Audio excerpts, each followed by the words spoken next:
And I'm so honored to have Bill Whittle here. It's like one of my heroes. It's great. And come on up, Bill.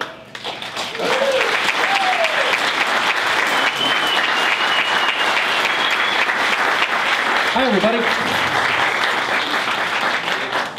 Mike, thank you very much. That's very kind. You have very low standards.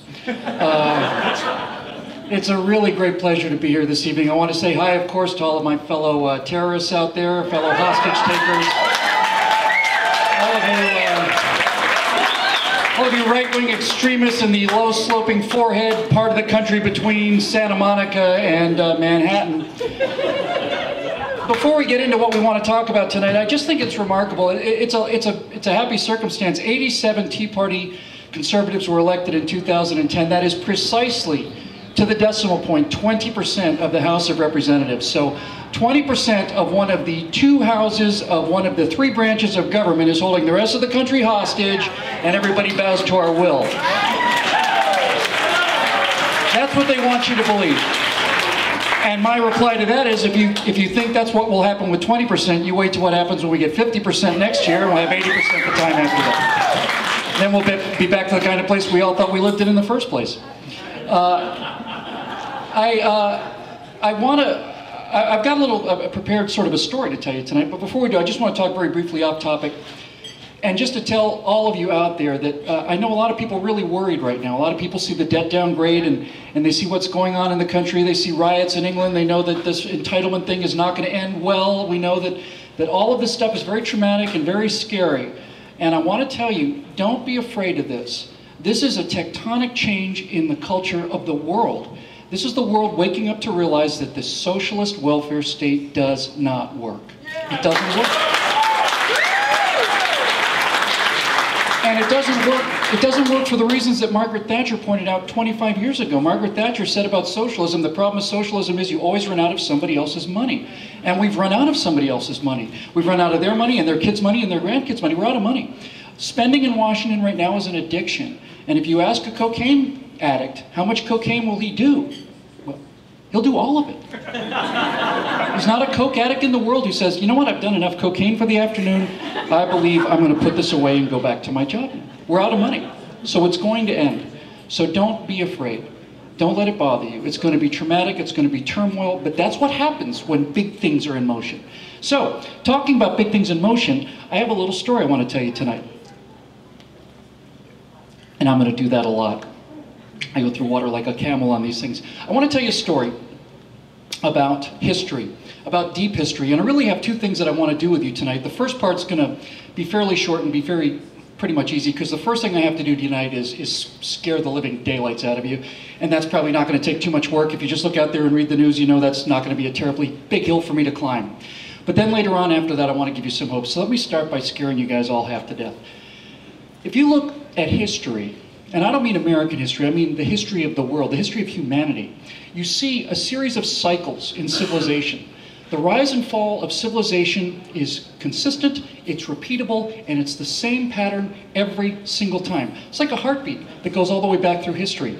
Every single major civilization in human history has started with a slow rise and then a gradual increase in strength until finally a culture reaches the heights of its powers. It absolutely dominates the world around it.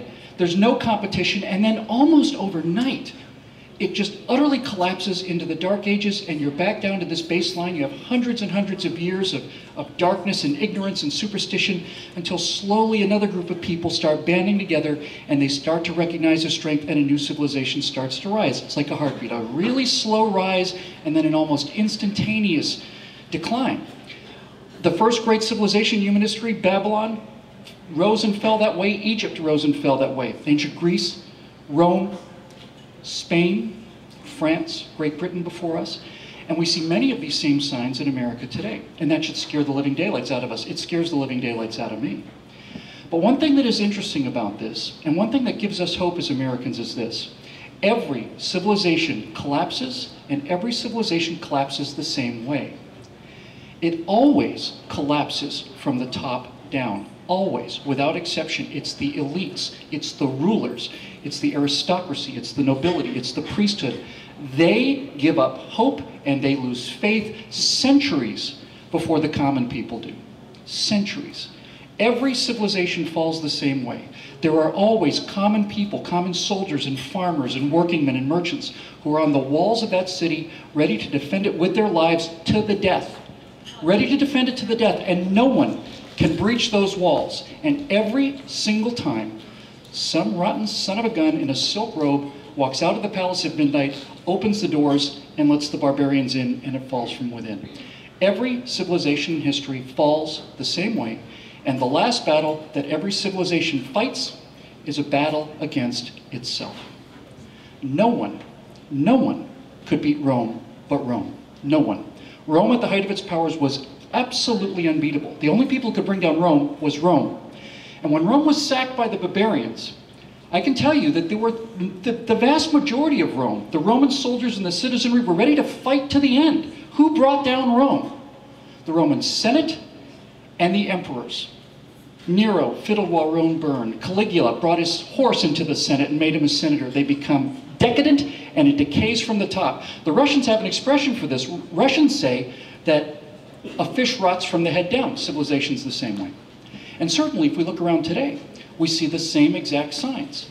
We look at the people in power. We look at the elitists. We look at the privileged people. These are the ones who believe it's all over. These are the people with a death wish. These are the people who say that, well, we don't have to worry about the threat from Islam. We don't have to worry about the spending. It's the elites. The common people, like you and me, sensible common people, have no misconceptions about this at all. At all.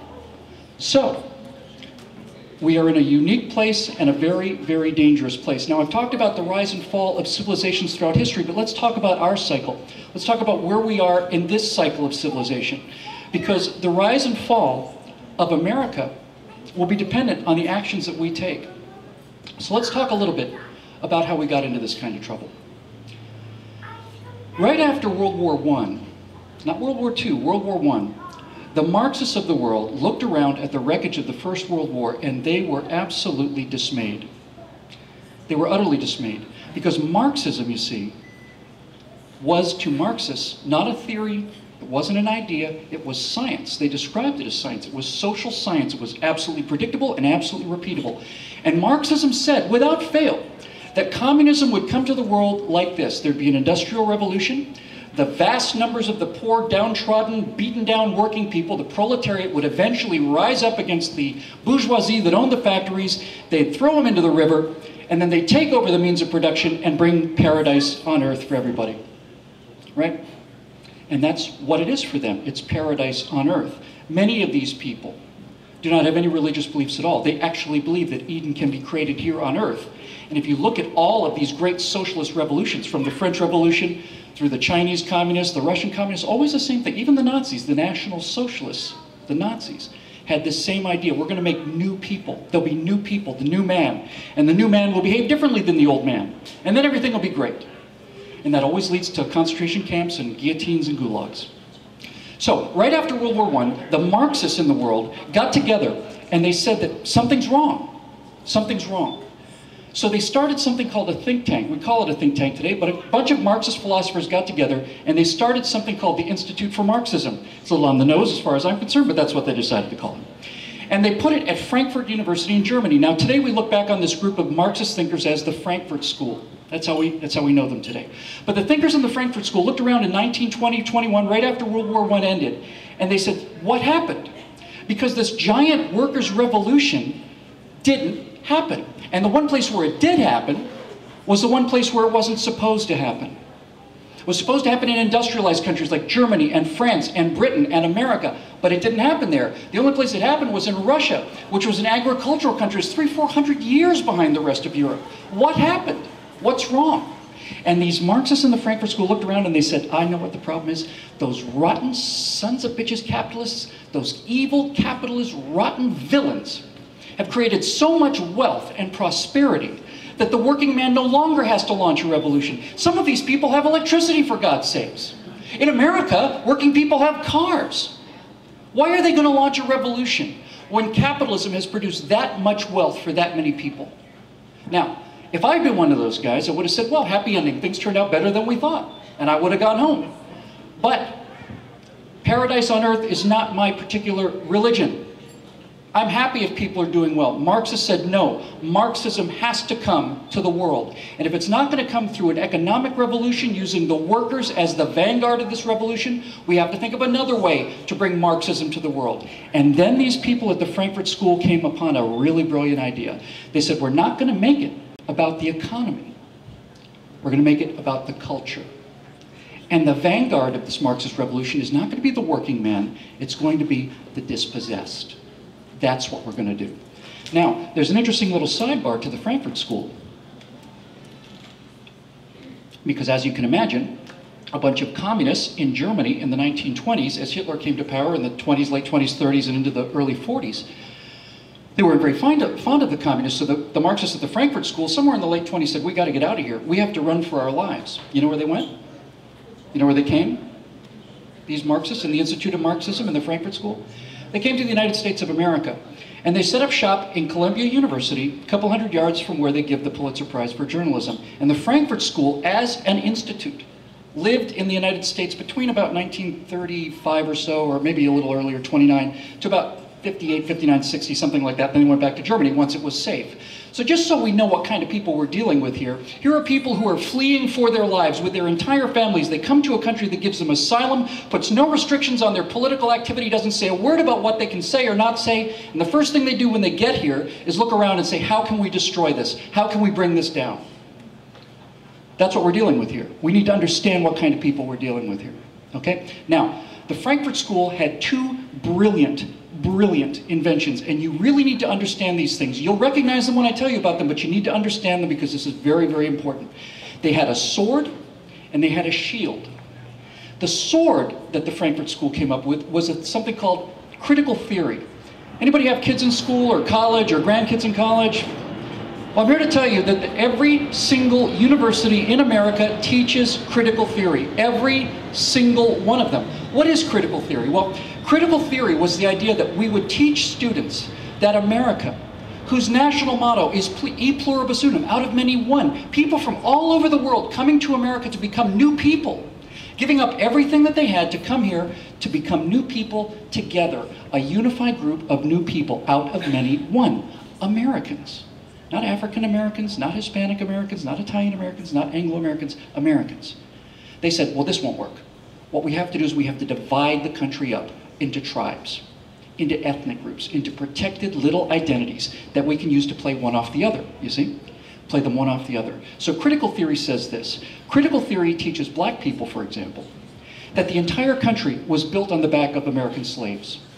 That white people did nothing but sit on the veranda for 250 years and sip mint juleps while they built everything, and then stole everything from them. Now, if you don't know any better, that'd make you pretty angry. So critical theory tells black Americans that this is a uniquely racist society. Uniquely racist. No other racist society in the world more racist than America. Therefore, we'll get the black Americans to attack the dominant culture. We'll have them criticize it. We'll tell Hispanics that their land was stolen. Stolen. For no reason whatsoever other than just sheer meanness. Just sheer rotten meanness. No cause, no nothing. Stole all your land. It's really your land. You didn't move, the border moved, right? So now Hispanics are attacking the dominant Central American idea, right? We'll tell homosexuals, this is the most repressive homophobic society on earth. Now they can start complaining and attacking and criticizing. And we'll tell women that there is no more paternalistic society in America. American men do nothing but wake up in the morning and spend their whole day trying to figure out how to keep you down in the kitchen, barefoot and pregnant. That's all we do. That's all we do. So, what you've done with 40 years of educating your children this way is you have divided the country into a series of tribes. You've told each one of these tribes that they have special grievances and that they're entitled to redress from this dominant culture, which is the rest of us. And you have put the country at war with each other. Now, critical theory does not do two important things, because if they did do these two things, there wouldn't be any critical theory. The first thing critical theory can never do is provide perspective. So, when you tell black people that America was built on the back of slavery, you can't tell them that 800,000 Africans came to America as slaves, but 7 million, 11 times greater, went to the Caribbean, to French colonies or Spanish colonies. You can't say that, because then all of a sudden the whole idea starts to fall a little apart, doesn't it? You can't tell Hispanics about all of the treaty violations that caused the Republic of Texas to go off on its own and then launch the Mexican-American War. You can't tell women that entire quarter of the world, they can't go outside at all. They can't drive, they can't go outside unless they're with a male relative. You can't tell them that. And you can't tell homosexuals that if you're discovered to be a homosexual in Iran, they'll hang you with a crane or maybe blow a wall over on you. They like to crush homosexuals to death in Islamic countries. That's the appropriate torture for that. You don't tell them any of that. So number one, you don't provide perspective. And number two, you don't ever provide an alternative. You don't ever show where it was better here in the real world where real world things happen. Just attack, attack, attack, attack, attack, criticize, criticize, criticize. 50 years of that, ongoing in every university, is going to start to erode this sense of confidence that we have as a people. Tell me I'm wrong. The most severe criticisms that I get come from 20-year-old Americans who cannot stand the idea of being told that America is a fair, decent, and just place, an exceptional place. Their heads come off. They're utterly indoctrinated. So that's the sword, critical theory. Here's their shield. They knew that if they launched all these attacks on this dominant culture, pretty soon the dominant culture would start pushing back, so they had to be able to defend themselves against the counterattack. And so they came up with a shield. And the shield is called political correctness. Political correctness is brilliant. Political correctness says that these are protected groups. You're not allowed to talk about them unless you're one of them. And so political correctness will say, I don't even have to listen to the argument you're going to make. I don't have to hear it. Because I don't talk to racists, or I don't talk to homophobes, or I don't talk to misogynists. We don't even have to listen to you. You're out of the room. You don't even get to make an argument. So, if I were to stand up and criticize Barack Obama's spending, it's because I'm a racist. I'm exactly the opposite of a racist, by the way, because if I'm talking about his policies, I am doing what Martin Luther King asked me to do. Treat the man as an individual, comment on his character, right? That's what I'm doing. That's what political correctness is. It's a way to get you to shut up. Now, there's one thing I think you really need to understand. I think this is so powerful and so important. So many people are intimidated by charges of racism as this weapon that political correctness is used. But think about this. Just think about this. Charges of racism only work against people who are not racist. It's absolutely true. If you go up to a Ku Klux Klan member and say, I find your attitude towards black people a little shocking. He'll say, hello, do you see the hood? Do you see the burning cross here? Of course we're racist. Of course we're racist. We're the Ku Klux Klan. That's our brand. Racists are not ashamed of being racist. Racists, actual racists, that's their identity. You go up to Adolf Hitler and said, sir, I've read your book. There are some definitely anti-Semitic things in this book I'm here to tell you. What would his reaction be? Death camps? Of course I'm anti-Semitic. I hate the Jews. They're not ashamed to admit it. But when people call you racist, it works. It gets you to shut up. It gets you to stop. It gets you to stop fighting back. And it gets you to think that you're wrong. Because you're not a racist. You're not a racist. Do I hear music from heaven? I could use a nice ice cream right now. But that's really important to understand. Racism and all these charges only work against decent people. You're decent people, so you shut up. So they win. So, that's the bad part of the speech. That's how we got into this trouble. These Marxists, it's not hidden, it's all out there. The weapons, the sword of critical theory, the constant attack, the constant undermining, the shield of political correctness that stops any kind of counterattack, that doesn't allow you to deal with the issues, gets you out of the room before you can even talk about the issues, over 50 years has gotten us to this place where we are in some very, very, very serious trouble. Now, we talk about this idea that the left puts out as the liberal narrative. Probably best to call it the progressive narrative, because liberal used to mean people that were in favor of individual rights, free speech, private property, all those things. Those are classically liberal ideas, but let's call them the progressives. The progressives have been teaching your children this for 50 years now. You pay other people to teach your kids to hate you. That's how it works. You pay other people to teach your kids to hate you. And then they come home and you wonder why. They're not unaware of this. This is the plan. Okay? So all of this together we call the great progressive narrative. And I don't have to tell you about the narrative. The narrative that they say every single time in every single movie, every single TV show, every single political thing is America's the most racist country in the history of the world.